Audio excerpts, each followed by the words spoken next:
السلام علیکم ورحمۃ اللہ وبرکاتہ۔ سورۃ القصص کے 13ویں ایپیسوڈ میں خوش آمدید۔ شروع کرتا ہوں اللہ کے نام سے جو بڑا مہربان نہایت رحم والا ہے۔ بسم اللہ الرحمن الرحیم۔ وقال موسى ربي أعلم بمن جاء بالهدى من عنده ومن تكون له عاقبة الدار إنه لا يفلح الظالمون۔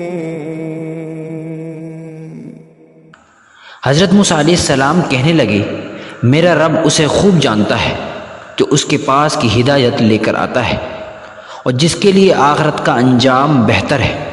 یقیناً ظالم لوگ کامیاب نہیں ہوں گے۔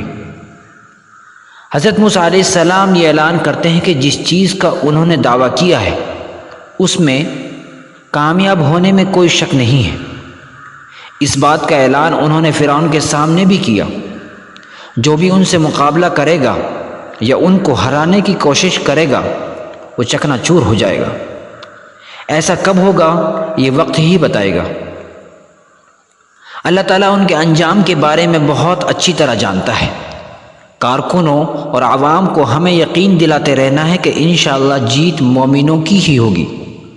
یہ بتاتے ہوئے ان کے اندر خود اعتمادی اور حقیقی شعور پیدا کرنا ہے۔ ہر دور کے مومنوں کو چاہیے کہ یہ حقیقت دشمنوں کے سامنے ظاہر کرے۔ یہ سب اسباق ہمیں اس آیت سے ملتے ہیں۔ ہمیں معلوم ہے کہ اللہ کے نبی صلی اللہ علیہ وسلم سے زیادہ محسن کوئی نہیں ہے، لیکن محمد صلی اللہ علیہ وسلم کبھی بھی ظالموں کے سامنے نہیں جھکے اور نہ ہی گھٹنے ٹیکے۔ جب ابو لہب نے اللہ کے نبی صلی اللہ علیہ وسلم کے سامنے کہا تبا لک یا محمد، اے محمد تو ہلاک ہو جائے، تب اللہ تعالیٰ نے ان کو جواب دیا تبت یدا ابی لہب، ابو لہب کے دونوں ہاتھ ٹوٹ جائیں۔ آج سماج میں یہ کہا جا رہا ہے کہ اسلام کو دوسرے نظریوں کے سامنے گھٹنے ٹیک دینا چاہیے۔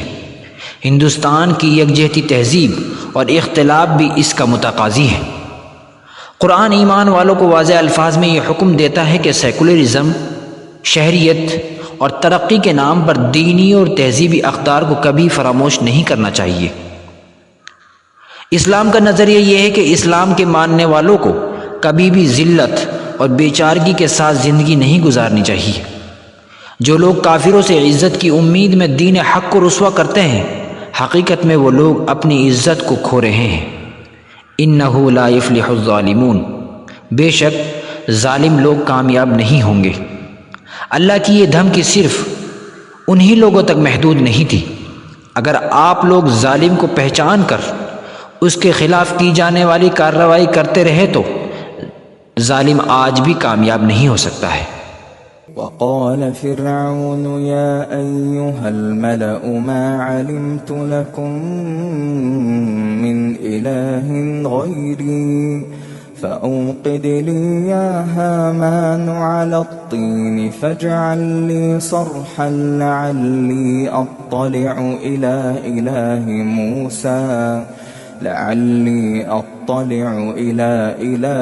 موسى وإني لأظنه من الكاذبين۔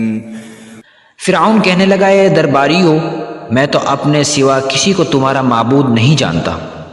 سن اے حامان، تم میرے لیے مٹی کو آگ سے پکوا، پھر میرے لیے ایک محل تعمیر کر تو میں موسیٰ کے معبود کو جھانک لوں، اسے میں جھوٹوں میں سے ہی گمان کر رہا ہوں۔ فرعون موسیٰ علیہ السلام کی بہادری ہمت کو دیکھ کر حیران و پریشان ہو گیا۔ سر جھکائے بغیر آنکھ میں آنکھ ڈال کر بات کرنے کی وجہ سے فرعون کو موسیٰ علیہ السلام پر غصہ آ گیا۔ مصر کا یہ قانون ہے کہ فرعون ہی ملک کا رب ہے۔ اس کے خلاف حضرت موسیٰ علیہ السلام نے آواز بلند کی۔ یہ بہت بڑی بات ہے کہ اس نے موسیٰ علیہ السلام کو تھوڑی دیر تو بات کرنے کا موقع دیا، کیونکہ آج ایسا بھی نہیں کیا جاتا ہے۔